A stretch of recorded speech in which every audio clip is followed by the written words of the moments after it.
very much, Eddie. And I also want to thank Social Media Club for inviting me to this meeting, as well as my my Dutch publisher, Maven Publishing. The book hasn't been sold to a Danish publisher, so maybe they want to publish in Denmark too. Maven Publishing for organizing my visit here, my first time in Rotterdam. And I want to thank all of you for coming out and spending an evening listening to my ideas. A few weeks ago, when I was putting together some pictures, presentation to accompany my remarks, I was struggling with trying to find a good image to start with that would kind of, in a way, encapsulate my message, kind of summarize some of my thoughts. And I was kind of course, going onto the internet and looking for pictures to steal. And I found, I was looking at pictures of brains and that type of thing. And at the same moment that I was doing this, I got an email from a guy I'd never met or ever heard of, a guy in Hawaii. And he sent an attachment. He sent this image up here, a photo he had taken. He had been reading my book, and this is the American cover.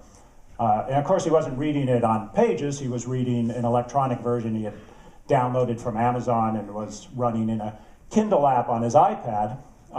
But as he was reading this, he looked around him at his desk, at his workplace, and suddenly realized how the story I was telling also applied to him, and how digital media and digital gadgets and digital devices were literally surrounding him as he worked and as he went through his day. And on the one hand, I think this story tells us something about some of the great benefits that the web and that the internet and that social media and communications technologies bring us. It does allow us to find and connect with all sorts of things that were difficult or impossible to connect with in the past. And some of those things are information and data, but other of those things are people. And I'm sure I would have never seen this photo or heard from this guy if it wasn't for the internet. On the other hand, I think this photo is a good image, and this guy's thoughts are also back this up, is a good image of the radical changes that have come in just the last, not even 20 years since the web was invented, but really the last 10 years since most of us started to have broadband connections and since the web matured as a medium. Today, we are surrounded almost all the time by the internet and other digital media and digital communications devices. It's no longer just a computer sitting on our desk that we go to maybe during the workday or once in a while at home. It's that computer and laptops and iPads and iPhones and other devices.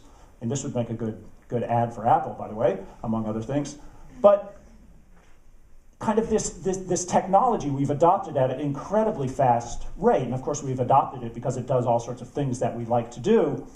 But nevertheless, I think we've seen a change in our relationship to computers, into the net during this 10 years. It used to be when these things were tools that you went to them to do a particular job or for a particular task, they were very much our servants, and we were very much their master. And now, as they kind of surround us, as they infiltrate all the parts of our days and all the parts of our lives, at least some of us start to feel that this relationship is starting to reverse itself. More and more, the technology seems like our master, and we seem like its servant, always responding to it, always looking at it, waiting for its instructions, waiting for its responses, and so forth. And this was also the feeling that I had a few years ago, and was the ultimate inspiration for my book. I realized, this was around 2007, after having a personal computer for 20 years, being online for close to 15 years, and being a big user of the net and of other communications media, I noticed that I was losing my ability to concentrate, to pay attention to one thing for an extended period of time. And I particularly noticed it when I'd sit down with the computer off, away from computer and away from smartphone and everything, sit down to read a book or read a long article in print. And this is something that has always come natural and always been something I've very much enjoyed and been very much part of my life for all of my life.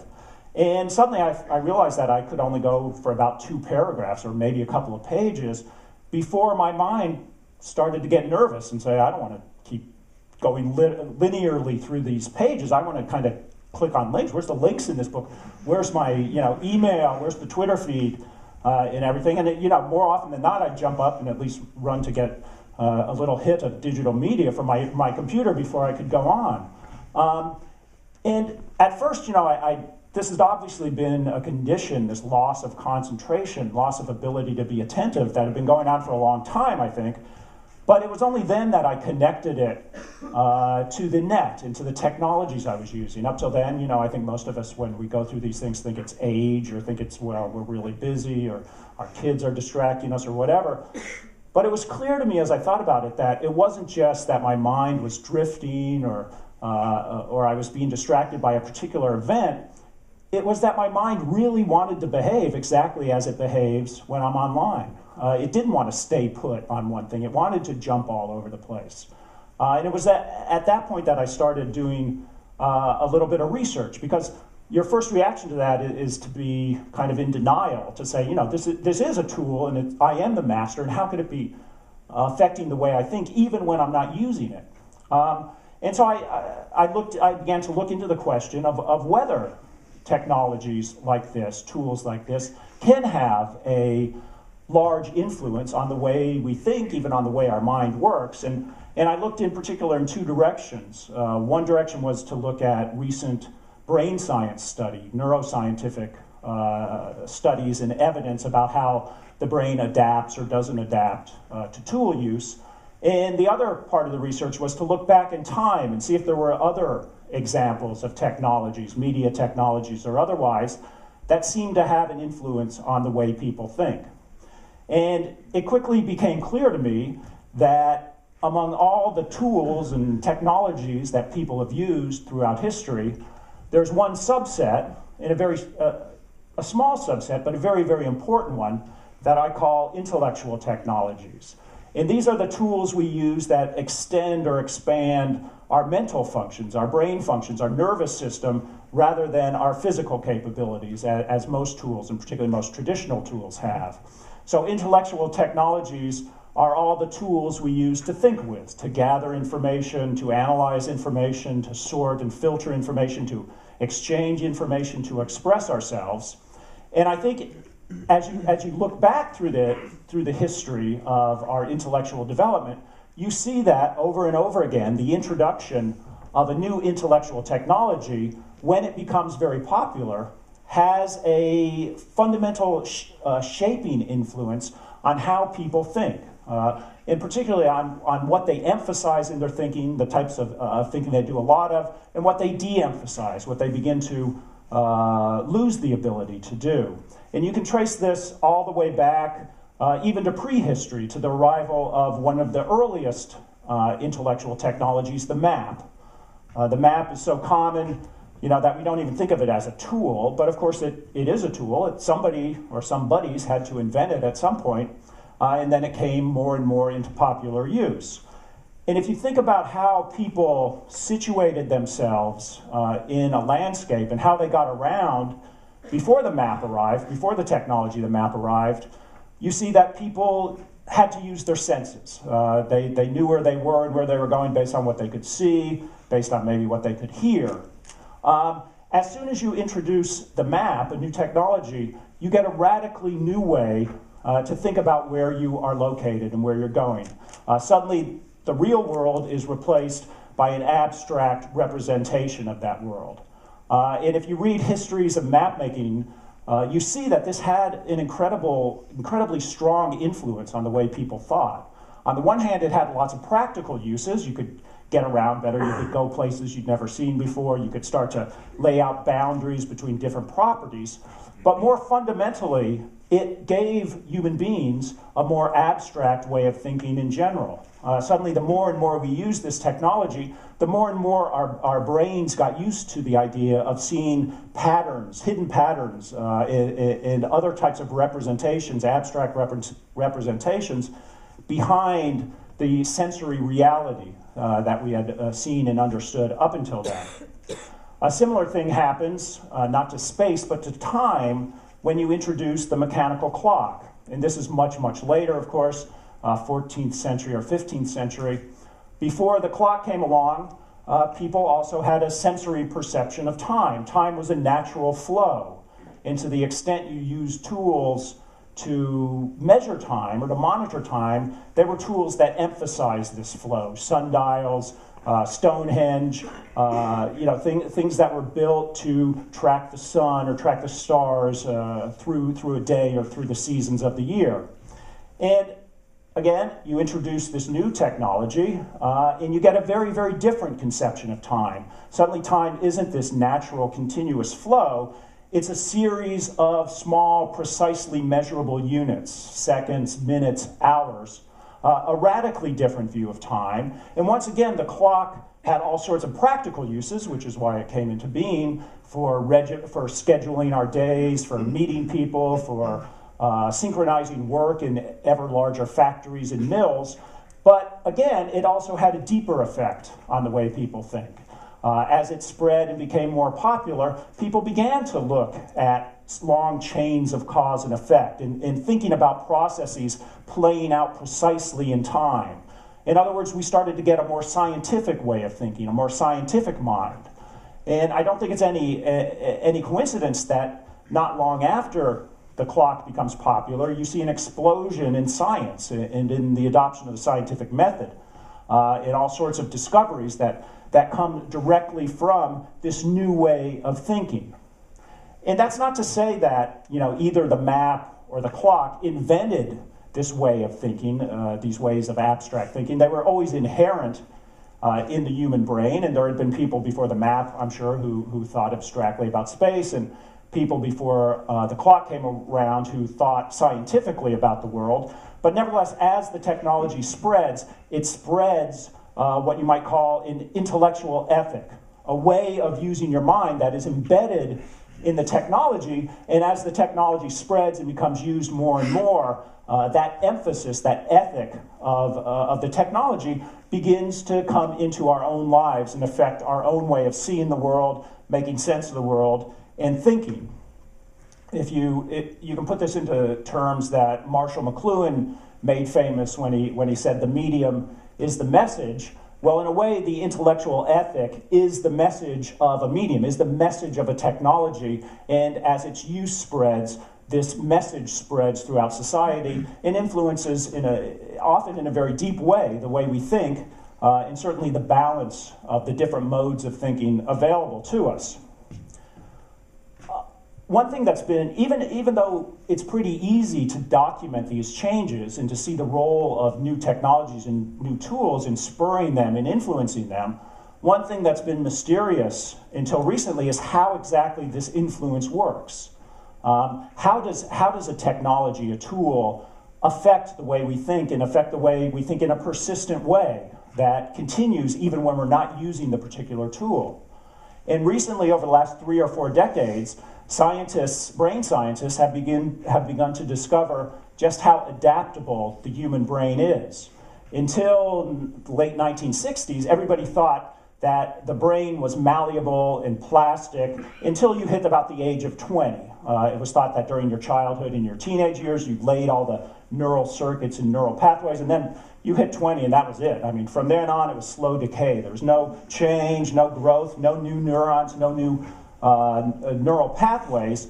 What we know now is that that conception is all wrong, that in fact, the human brain is always adapting throughout our entire lives to the environment, to changes in our circumstances, to changes in the way we use our brain, and importantly, to changes in the tools we use, and particularly the tools we use to extend our mental powers. So the brain isn't this piece of concrete that takes firm form during our youth. It's more like a piece of clay that, as we use it in different ways, the brain itself, and I'm talking about physical connections between neurons and so forth, alter in a way that they support what we use our brains a lot for.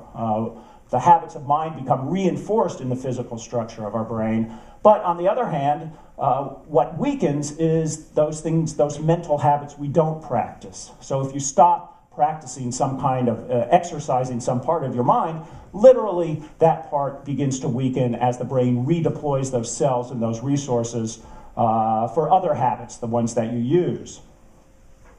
So I think as we consider what the effects of the internet and other digital media, this technology that is to an incredible degree and in a very short period of time shaping the environment, our whole environment, but in particular the environment in which we use our mind, in which we find information and analyze information, so forth, the question we need to ask is, what is the internet's intellectual ethic?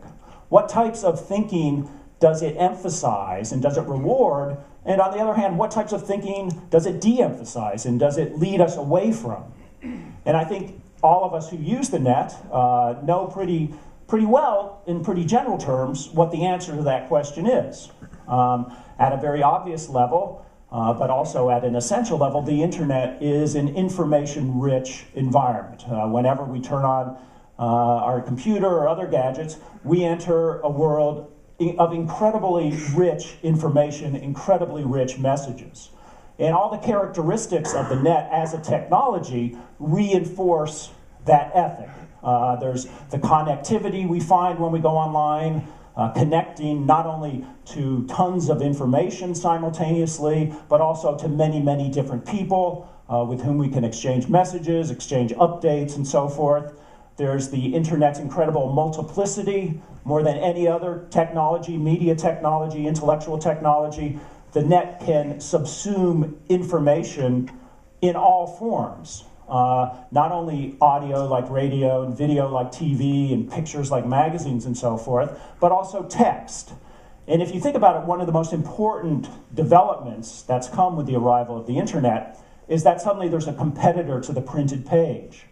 Up until the net arrived, really the printing press was the only way to distribute text. And so even when we had the radio, even when we had television and we're paying a lot of attention to them, they couldn't distribute text as a technology, and therefore books and printed materials still remain central to our culture, since so much information is distributed through text.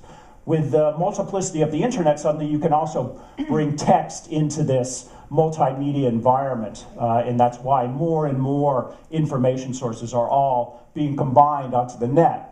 And there's, of course, the incredible velocity of this computer technology.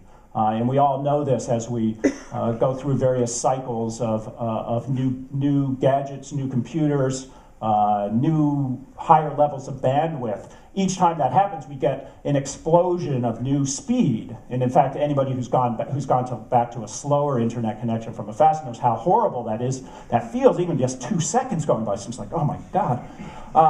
And this is, again, something we value about the technology, this incredible velocity of information, and it adds to the information richness of this environment. And finally, there's the interactivity, also a unique characteristic at this level of the net. And this provides more opportunities not only to collect information, but to add information, to exchange information, and again, increases the kind of information intensity of this environment. But with information richness, we also get interruption richness. The internet, for all the reasons that we value it as a source of information, as a tool for socializing, tool for communication, for those exact same reasons, it's an incredible engine of interruptions and distractions. Because it can deliver information so fast in so many forms simultaneously, we're constantly being bombarded by messages, links, new pages, new streams of information. In some ways, a good image of the net is an image of the video game. This might be an extreme version of the kind of environment of the internet, but nevertheless, that kind of need that you see in video gaming to pay attention to lots of things and to keep shifting your focus so you don't get shot or something is very much the way we act when we're online. We're trying to keep track of many different streams of information. Usually we're open to kind of new alerts, new distractions. We don't want to stay put on a page. We want to click a link and go to another page. And on the one hand, if you look at this, at what this does to our minds and does to our brains, you see that it improves. There seems to be strong evidence that it improves some cognitive functions. And you find this particularly in studies of video games, but I think it probably applies to internet use in general. there are a lot of studies that show that your visual skills, your visual acuity increases the more time you spend playing games. You become better able to follow lots of things on a screen, to keep track of things. And there was the most famous study of video gaming came out, I think, in 2003. And this is one of the charts that was in that study. This chart, people had to take an experiment where they had to keep track of various images coming at them on a screen, and the researchers kind of steadily increased the number of different stimuli, visual stimuli coming at them, and then they measured how well people could keep track of them. And so as you go up this chart, the error rate in paying attention to all these different things goes up. And as you see, when there's just a few distractions, a few images coming at you, non-gamers and gamers are pretty much similar in their responses, but as soon as you start ratcheting up the number of different visual things you need to pay attention to, non-gamers start having much higher error rates. The gamers are much more adept at keeping track of lots of information. So you see hints here that using the net, using this medium, does affect the way we think. It improves some parts of our mental abilities, in particular those visual skills. On the other hand, if what the net emphasizes is very fast-paced, multitasking, multimedia type intake of information, what it de-emphasizes is any kind of attentive thought. There's almost no opportunity, and certainly very little encouragement, to stop and pay deep attention to one thing for an extended period of time when you're on the internet. And what's amazing about that is, attentive thought, often in a solitary way, deep thought, was something that throughout modern history was considered the deepest, the most important, the most human form of thought. I mean, it was only 100 years ago that Rodin sculpted the famous image of the thinker. And of course, what characterizes the thinker, what characterizes thinking, is that kind of deep, immersive, very attentive kind of thinking, the kind that the internet gives us no or little opportunity to do, and in fact is devaluing in favor of this fast-paced input-output type of thinking. And here too, if you start to look at statistics and studies of how people use the internet, you see all sorts of evidence of this kind of desire to move very, very quickly and not to stay put in one place for too long. And of course, the statistics back up what most of us have felt when we're online, which is we kind of value the velocity of moving among many different streams of information.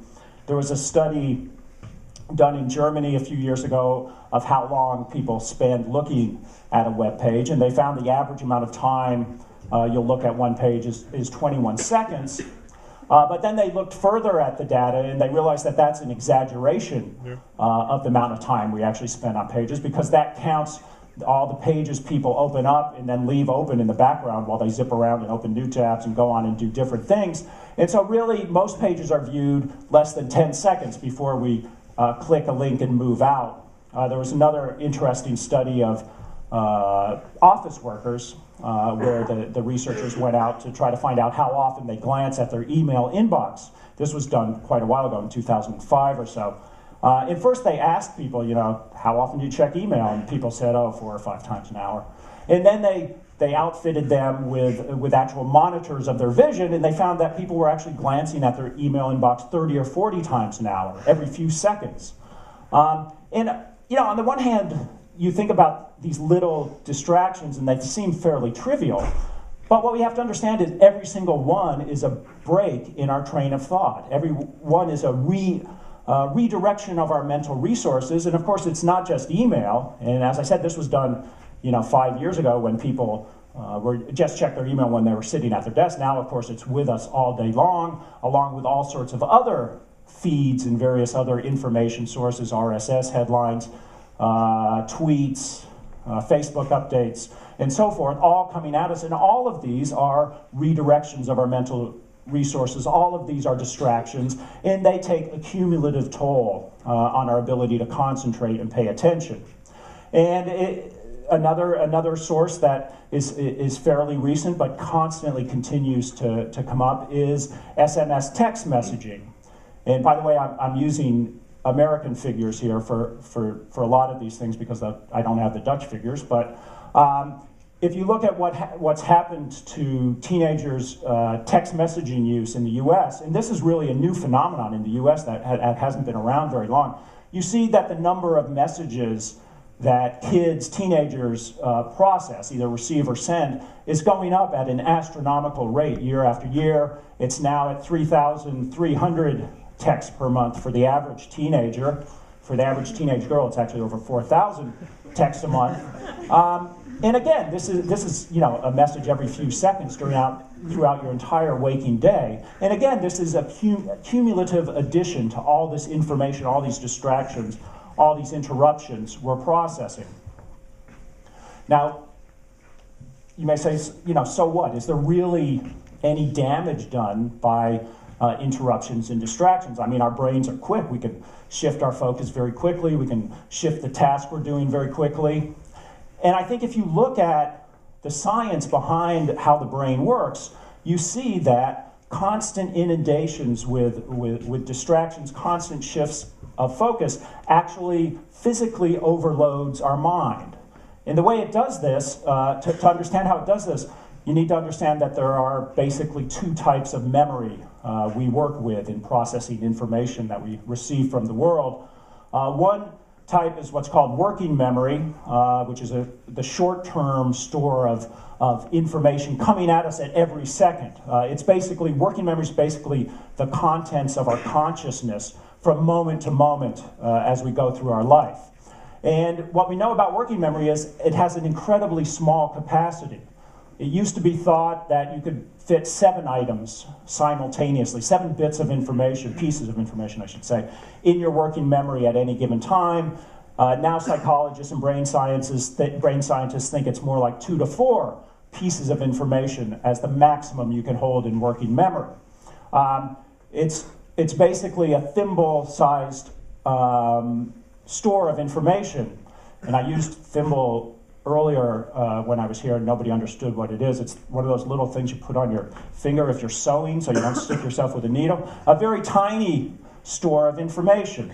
Long-term memory, the other type of memory we have, seems to have an unlimited capacity. No scientist has been able to say, you can only fit this much information in your brain. Long-term memory, more like a bathtub. And one of the critical processes in our mind, and certainly one that underlies a lot of our most important conceptual and critical thinking, and underlies our ability to remember anything, is the movement, or what scientists call the consolidation of information from our working memory, the short-term store, over to our long-term memory. And what happens if you're taking in too much information too quickly, too many stimuli too quickly, is you suffer what psychologists call cognitive overload. Information is coming into that tiny store of your working memory so quickly that it goes out again just as quickly to make room for whatever's coming next. And you never have the opportunity to consolidate that information into your long-term memory.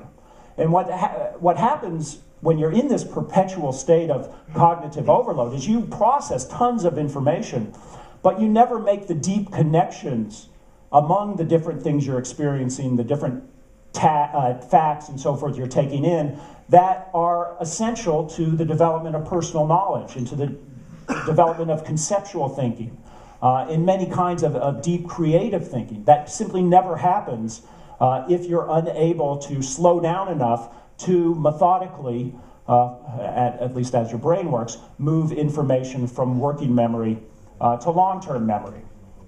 And in my book, I go through quite a number of studies that show this effect of information or cognitive overload. And they come from many different angles, looking at different aspects of web use. For instance, there are a number of studies that compare reading hypertext to reading plain straight text, as you'd see in a book.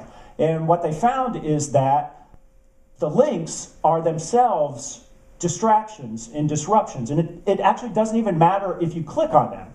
each time your mind comes across a link, you have to switch gears and go into problem-solving mode and decision-making mode and say, what is this link? Where will it take me? Should I click on it or not? And each of those little distractions tends to increase the load, the cognitive load on your mind. And what these studies show is that understanding and comprehension of text goes down as the number of links increases.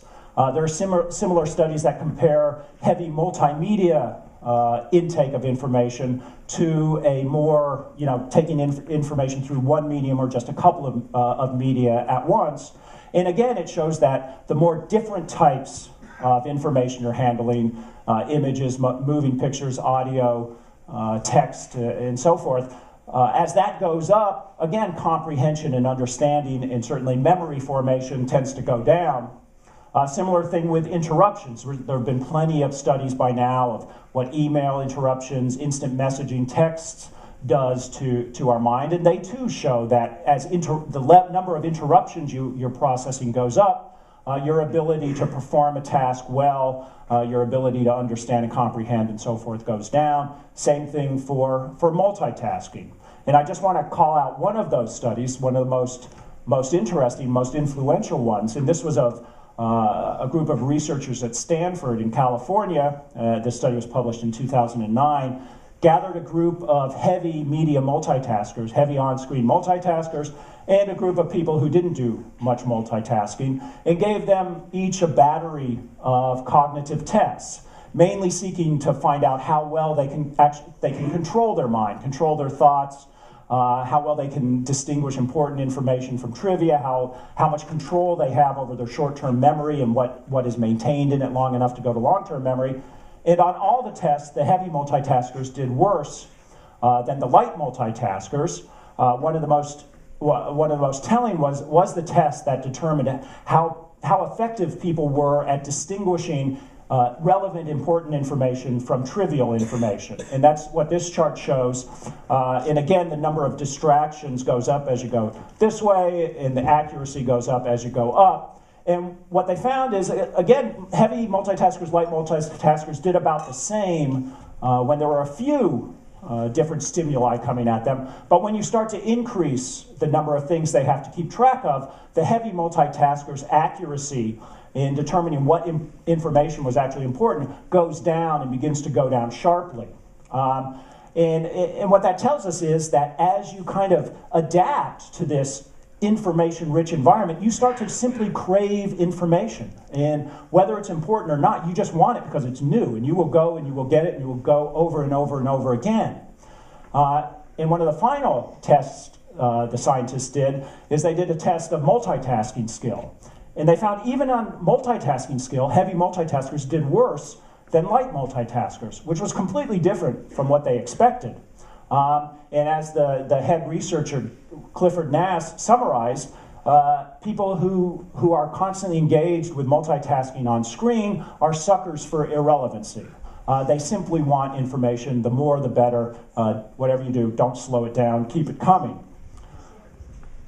If you want, I think, the best overview of the intellectual consequences of the net and other screen media, I would recommend an article that a developmental psychologist named Patricia Greenfield wrote in the magazine Science, also in 2009.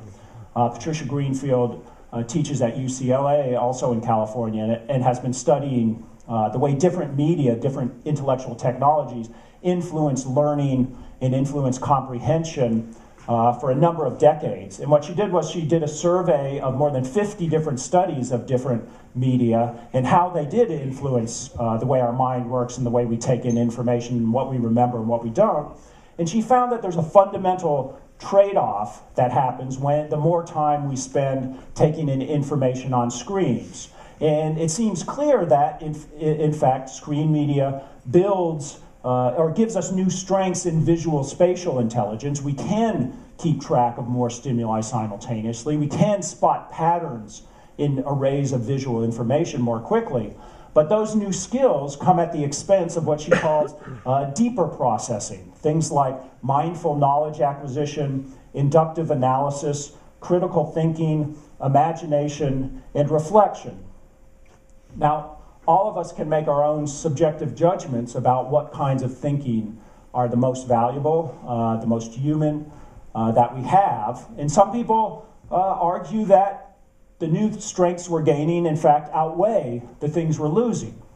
My own feeling is that, in fact, the intellectual skills that the internet optimizes are, in fact, fairly primitive skills. You can imagine primitive human beings needed to shift their focus very, very quickly, pay attention to everything going on around them. The worst thing you could possibly do as a caveman is, pay attention to one thing for a long time. You'd get eaten in no time. And so, on the other hand, what the skills we seem to be sacrificing are the more sophisticated ones, the ones that go against our natural primitive instincts, the ones we have to train ourselves in, and ones, mindful knowledge acquisition, inductive analysis, creativity, reflection, ones that require deep attentiveness, require the ability to filter out distractions and pay attention to one thing over a long period of time. I think it's useful in thinking about the net's intellectual effects to compare it to an older information technology, an older intellectual technology, the printed book. I think the fundamental feature of the printed book as an intellectual technology is that there's not much going on. There's the words, and that's it. The book, in fact, today you look at it and you're like, gosh, that's pretty boring. I mean, where are the links? But the essence of this is that it trains us to filter out interruptions, to filter out distractions. It trains us in this unnatural but very sophisticated, very valuable skill of paying attention, of following one argument or one story for very long periods of time, something that is very rare in human history.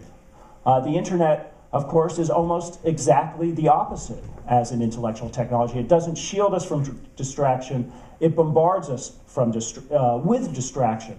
So some people say, it doesn't matter whether we read text in a book or text on screen. It's the same text, and it is the same text. But the experience of reading it, the experience of taking in information is very, very different when you're using a technology that concentrates your attention versus using a technology that fragments your attention. In this shift to the internet is happening, as I said, at incredible speed. And we're leaving the age of Gutenberg, the age of the printed page behind, and the ethic of attentiveness that went with it, and moving into the age of the screen and the ethic of distracted intake of information. Again, these are US figures, but recent studies that document how people spend their days show that the average American now spends 8.5 hours a day looking at a screen, TV, cell phone, computer, tablet, whatever, and only 20 minutes a day reading from printed pages. So we are seeing this monumental, really, and fundamental shift in the basic technology we use to think with. And as we see this, as we go through this, we're also changing, I think in a dramatic way, the emphasis of our thought, how we use our brains, how we use our minds. So to sum up, it's very important, and I think we've all experienced this, to acknowledge the enormous benefits we get from the internet. I mean, if the internet wasn't extremely powerful, extremely fun, extremely compelling, we wouldn't use it very much and it wouldn't have any effects on our thoughts. So we have to begin by looking at all the great things the net does, and there are many of them. Certainly it's the most powerful information gathering and filtering technology that's ever come along. It does seem to stimulate and enhance quite a few cognitive skills like pattern recognition, like taking in information quickly. It, of course, gives many of us a way to express ourselves in many different forms that was impossible, at least to any sizable audience, before it came along. and also ways to socialize and exchange information more intimately. And it's hard to deny that there are certain types of problem solving and decision making that involve collaboration and lots of sharing of fast sharing of information that are definitely made more easier and I think definitely get better online. But all of those benefits come with costs as well. And among the things we lose are some things that are very practical. There's indications that even though the net improves efficiency of exchanging information and so forth, heavy-duty multitasking can actually erode productivity because the brain overtaxes itself when we keep shifting between different things. It's hard to go back and forth without losing efficiency, losing productivity, because you have to basically reset your brain every time you shift your focus to a different task. There are some deep sources of creativity that seem to depend on deep attentiveness. And again, that's not to say there aren't forms of creativity that come with fast-paced intake and exchange of messages, but there are studies that show that in order to have counterintuitive ideas, in order to think for yourself, and free yourself of the common wisdom and take new perspectives on phenomena and ideas, you really have to pay attention. It's only then that you make those deep kind of connections that leads to innovative personal thought and distinctive personal thought.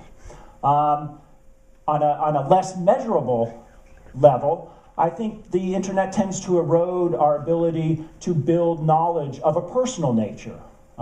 Certainly we can get any kind of information, any kind of facts we want in a second or less through a Google search and so forth, but those external connections that we go across when we're searching and clicking on links and so forth are external connections. They're the same connections that everyone else experiences. In order to build personal knowledge, you have to make the connections internally. That means having a rich memory, the ability to weave new experiences, new information with everything else that exists in your mind.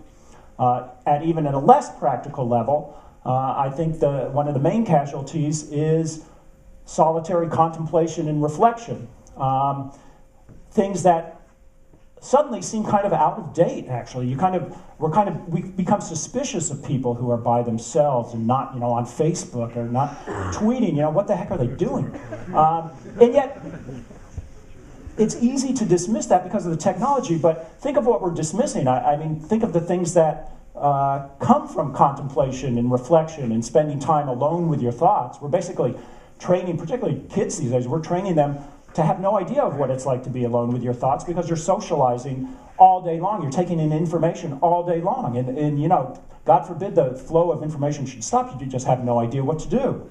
And it's not only personal effects. I think that attentiveness, contemplation, reflection are also building blocks of culture. If you look at any of the kind of monuments of culture, the things we value, whether it's in science or art or literature or political thinking or anything, most of them, I'd argue, if not all of them, come from people who actually have the ability to pay attention, to filter out distractions and focus deeply on one thing and make those unusual connections in their own mind that lead to artistic and scientific breakthroughs and so forth.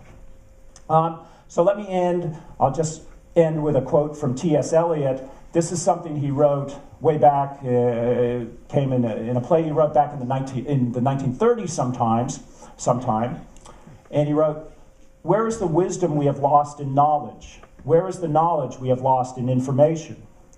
And I put this quote up here to close on because I think what this shows is that this struggle to balance lots of information, lots of stimuli, with more contemplative, quieter thought, this has always been a struggle for human beings. Obviously, there have always been distractions. Distractions in themselves aren't necessarily bad, but distractions and interruptions are cumulative. And with the internet, for the first time, we have this machine, this technology that is with us more and more all the time and in all sorts of ways, social, in our work, employment, and so forth.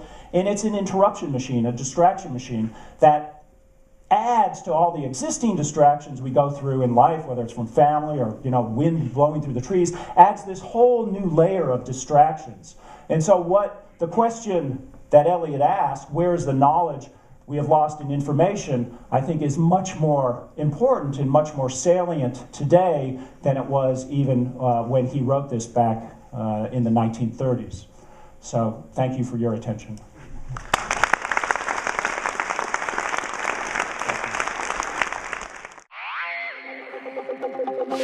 Pytch.